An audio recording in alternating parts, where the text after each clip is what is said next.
నెత్తురు రాకపోతే చూడు.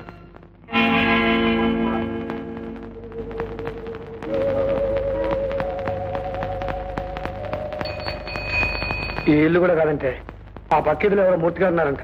ఒకవేళ ఆయన చూద్దాం పద. పని అయ్యా దిగవాజిగు పొద్దున్నే మంచి బేరం దొరికింది.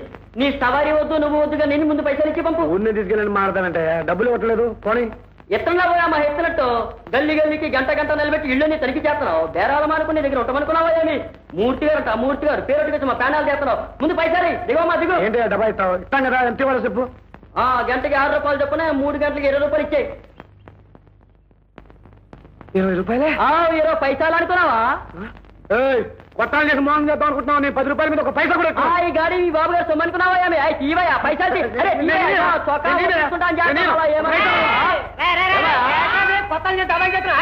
చూడండి బాబు, మాకేం తెలవదని. అంతా విన్నాను. 3 గంటలకి 3 రోజులు 6 రూపాయలు ఇచ్చి పంపించండి. అదేంటి బాబు అన్యాయం? ఇచ్చింది పట్టుకెళ్ళరా. అదే కుదరదు, 20 వేయాల్సిందే. रोटी कपड़ा मकान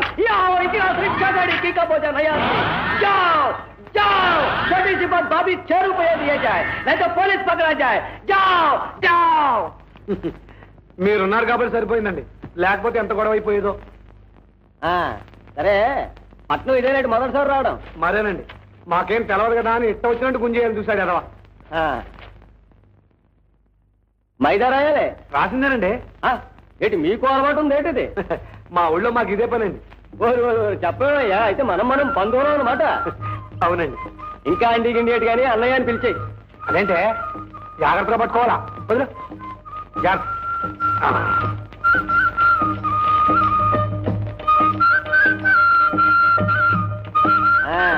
ఏంటి చుట్టాలింటికి కానీ వచ్చారేటి? కాదన్నా, సినిమాలు తీసే మూర్తి గారితో చిన్న పనుండి వచ్చాం. ఆయన రమ్మంటేను. ఏ మూర్తి గారు? అదే అన్నా, ఒక్కొక్క సినిమా తీశారు. ఓహో, ఆయన ఏంటి, ఆయన తెలుసా నీకు? వాళ్ళందరూ మనకు తెలుసు, మన ఆయన తెలీదు. ఆయన తెలిసినట్టు చూసుకోవడం, పని చేసుకొచ్చాడు అంతే.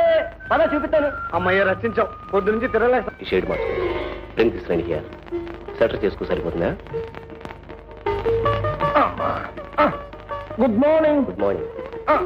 Good morning. Good morning. అరే ఏంటండి ఇది? What happen? సుబ్బలక్ష్మి గారు కుడుతున్నారు ఏమిటి? ఈ మధ్య మా జుట్టు లావైపోతుందని స్కిప్పింగ్ మొదలెట్టింది. పాపం ఆ తాను నాకంటే పలతన కదా, తెగింది, కాలు బెనికింది. ఊరుకో డార్లింగ్.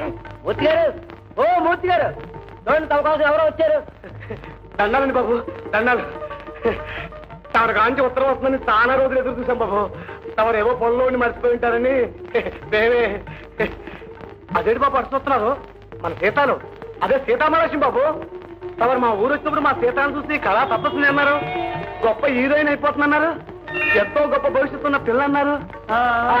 అంటావిటయ్యా, ఇదంతా చూస్తుంటే నిజంగా నా పిల్లకి ఏదో మాట ఇచ్చినట్టున్నావే. నువ్వు ఉండగా కాస్త ఎవరిని బట్టే వాళ్ళని హీరోయిన్ చేయడానికి నేనే వెర్రివేనా ఆకు కనుక్కుంటా. ఎవరయ్యా నువ్వు? నీ ఊరేమిటి? నీ పేరేమిటి?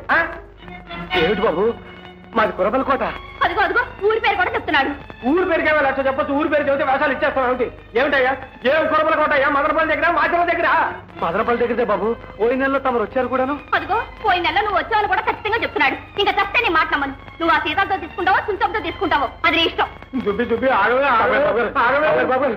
ఎంతో ఆశ పెట్టుకుని వచ్చాం బాబు గారు. మమ్మల్ని ఎంజాయ్ చేయకండి బాబు గారు. ఏమయ్యా వస్తున్నావా రావా? ఇదిగో నేను కురబలకోట రాలేదు, నీ మొహం చూడలేదు. పో బాబు గారు. బాబు గారు ఏమిటి బాబు గారు? ఏమిటి బాబు గారు? తగ్గ మాట్లాడకండి బాబు. ఇదిగో వేషాల కోసం ఈ ఊరు వచ్చినాడు. వ్యధాపదాలు అడక వదులు బాబు. ఈ మాట కనుక మా ఊళ్ళో ఎవరైనా ఉంటే ఈ పని ముక్కలు ముక్కలు చేస్తుంటామండి. అంత మాటలు తెచ్చుకోలేడు. ఈ మాట చెప్పావయ్యా? మా బతులు ఇంత పని ఎందుకు ఇచ్చావు? నీ మాట నప్పుకుని ఆడకుతున్నట్టు తెచ్చానే. మళ్ళీ మా ఊళ్ళో తలెత్తుకున్నట్టే తిరగమంటావయ్యా? ఎలా అయ్యా?